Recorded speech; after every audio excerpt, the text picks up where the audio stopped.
करना पड़ेगा। जब मुझे कहा गया कि नमाज पढ़ो तो मेरी माँ ने कहा पढ़ो, तो मैंने कहा मुझे इसका मतलब नहीं पता, तो उन्होंने कहा नहीं पढ़ो। मेरे बाप ने कहा मतलब समझो इसका। उसी मतलब को समझाने के लिए तो उलमा बैठे हैं आपके पास। नहीं, उलमा क्यों बैठे? मेरा एक्सपेरिमेंट, मेरी जिंदगी है। देखिए मेरी बात सुनिए।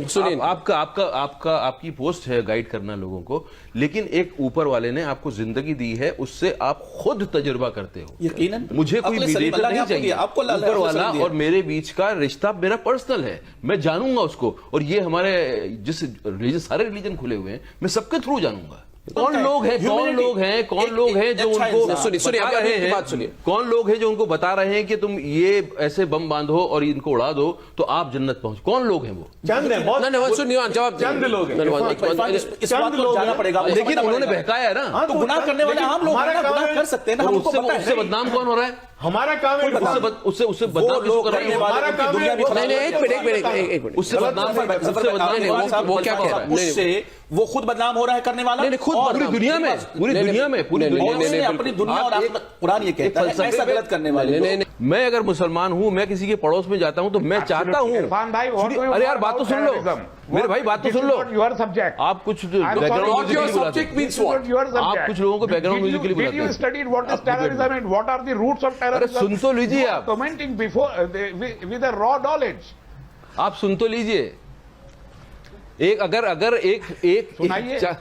एक लोग मिलके जो है एक रिलीजन को बदनाम कर रहे हैं, तो अगर आपको समझ है तो आप उसको डिफेंड करेंगे नहीं करेंगे?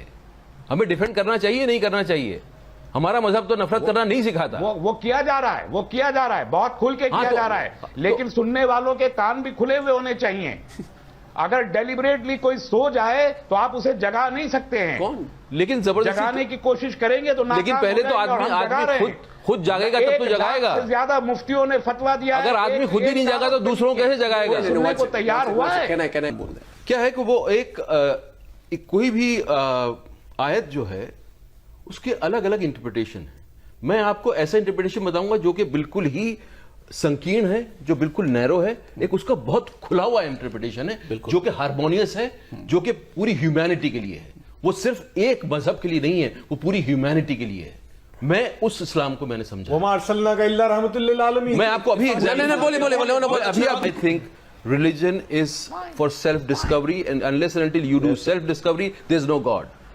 This is my personal opinion, and मुझे किसी का सपोर्ट नहीं चाहिए।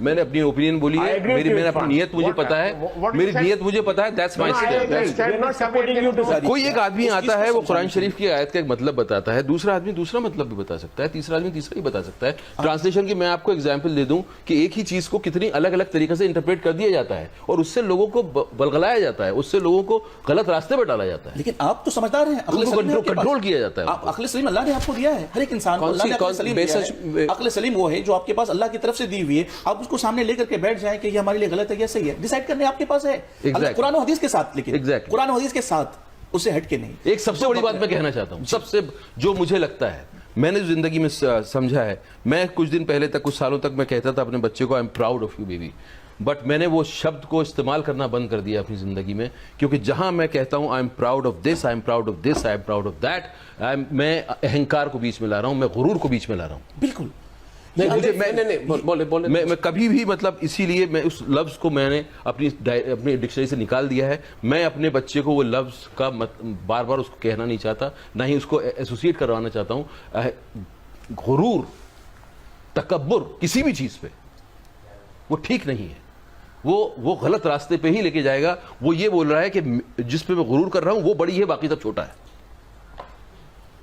मुझे नहीं सिखाया, मेरे इस्लाम ने मुझे नहीं सिखाया गुरूर करना। अगर कल इरफान भाई कहने लगे कि मुझे शराब पीना मेरे लिए जरूरी है और शराब को हराम नहीं होना चाहिए, तो क्या सारी दुनिया भर मैं इस्लाम का सहारा थोड़ी लूंगा उसके लिए?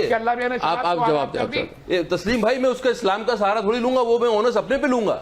अगर मुझे किसी से बदला लेना है तो वो मैं इस्लाम को बीच में नहीं लाऊंगा। अगर आप मानते हैं, नहीं, मैं इस्लाम को बीच में नहीं लाऊंगा, मानना पड़ेगा। उसके लिए मैं अधूरे इस्लाम को नहीं मान सकते, उसके लिए मैं इस्लाम को बीच में नहीं लाऊंगा। One ideology you have to believe it in complete in total. Every law of Islam will be applied to you.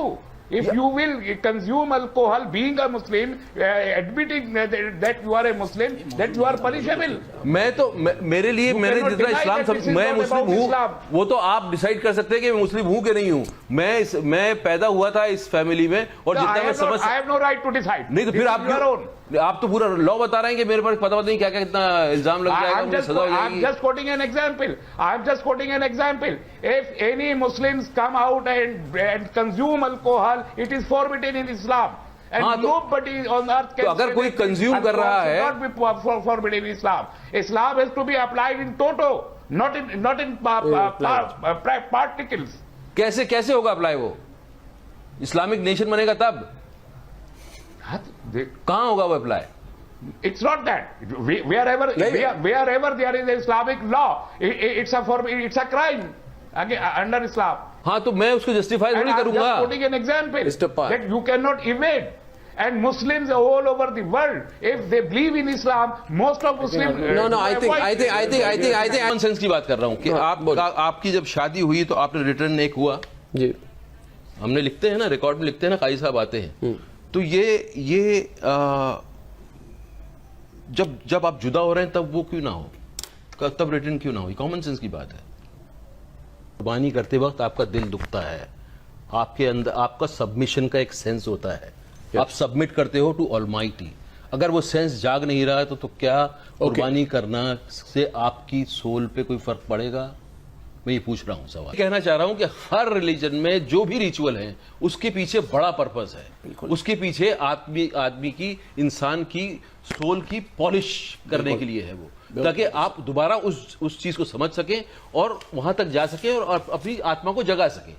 Religion जो है लिबरेट करने के लिए आया है, इंसान को लिबरेट करने के लिए आया है, उसकी आत्मा को समझना ही, अपने आप में उस तक पहुंचना ही पूरी जिंदगी लग जाती है। हम सिर्फ जब रिचुअल में बंद के रह जाते हैं तो उसका कुछ असर नहीं होता है। मैं ये कह रहा हूं कि उसके असली पर्पस को जानो और वहां तक पहुंचने की कोशिश करो। No. Says it's your direct relationship with him. It is between God and God. Between you and him. Yes, और वो तुम्हारे साथ है। No. और मेरी जिंदगी है उसको टेस्ट करने के लिए। There was one dialogue in my film, Life of Pi. Please, if you have time, I'll say that. The Pi says, faith is a house with many rooms. Many rooms. The other person asks him, there's no room for doubt. He says, plenty. In every floor. Doubt is a useful thing. It keeps your faith alive. Unless and until you test, your faith is not alive. That is what I test. I test my teachings and I experience myself. And that's how you work on your soul. कानून शरीयत के तहत अगर उस जिंदगी को हम गुजारते हैं तो ज्यादा बेहतर है। इरफान, आपने यकीनन बहुत अच्छी तरीके से दुनिया को समझाया है और इस बात में थोड़ा सा जुमला कहना चाहूंगा, एक छोटा सा सेंटेंस अल्लाह उसके रसूल के कलाम से, कि यकीनन आपका ताल्लुक अपने रब के साथ डायरेक्टली है। मेरे पैगंबर ने कह दिया है कि नहनु अक़रबु इलैहि मिन हब्लिल वरीद, तुम्हारा रब तुम्हारी शहरिक से ज्यादा करीब है। लेकिन उसी रब ने हमारे सामने कानून दिया जो रसूलुल्लाह ने बताया है कि इस पर अमल उसको समझने के लिए मुझे कोई चाहिए नहीं, कुरान चाहिए ना, वो मैं समझूंगा। यकीनन इस्लाम किसी को गुरूर नहीं सिखाता है। यहाँ पर सिर्फ एक छोटी सी बात यह है कि आपकी जिंदगी जीने का सलीका आपके पास अल्लाह ने यकीनन दे दिया है, हर एक इंसान को सौंप दिया है। वो बस ये है कि हमें जिंदगी जीने की एक किताब दी है, हम उस किताब की रूह से चलें, हमें किसी की सहारे की कोई जरूरत नहीं है। इस चीज को आप अच्छी तरीके से समझते हैं और आपने दुनिया के सामने आज वाज़े भी कर दिया है कि हमारा इंटेंशन ये नहीं था कि कुर्बानी ना करो, लेकिन आपके जो लास्ट बोल थे उस दिन जो इंटरव्यू के अंदर में कि सिर्फ 2 बकरा लाकर कुर्बानी कर देने से कुर्बानी नहीं होगी, ये जुमले थे। आप इसको ध्यान दें, आप चाहें तो सुन सकते हैं। मेरे पास है कि लास्ट 2 बकरे मार्केट से लाए और सुबह पे आज दर्द होना चाहिए। आज एक ऐसा जानवर जिसको आपने साल भर पाला और फिर कुर्बानी की, वो ये कह रहे थे कि जाके खरीद सुबह लेकर के आए और कुर्बानी असल तरीका ये वो ठीक है क्या? वो तरीका ठीक है?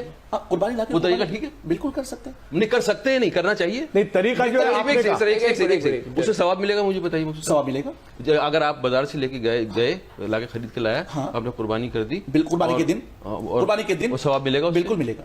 मैं समझना चाहूंगा, समझना चाहिए। मैं इसको थोड़ा सा वाज़ेह समझाना चाहूंगा, बहुत साफ सुथरा कुरान मुक़द्दस में हुक्म दिया कुर्बानी करने का। और 2 aspects of it. One, that लोगों को people who are relaying my thoughts, they might construe it, or people who are understanding, they might not get the same. What I've said is said by Mufti of Jaipur in Jama Masjid, but पता नहीं क्यों लोगों ने उसका गलत मतलब निकाला, लेकिन मैं अपनी बात रोकूंगा नहीं। मैं जरूर ऐसा प्लेटफॉर्म ढूंढूंगा जहां के बात डिस्कशन किया जा सकता है। मैं तो उनके साथ बैठना चाहूंगा और मैं उसमें मुझे किसी तरह का कोई, मैं बैकफुट पे नहीं हूं, लेकिन मैं अब इतना केयरफुल रहूंगा कि मेरी बात, मैं ये जरूर देखूंगा कि मेरी बात को गलत तरीके से तो नहीं इस्तेमाल किया जा रहा जी।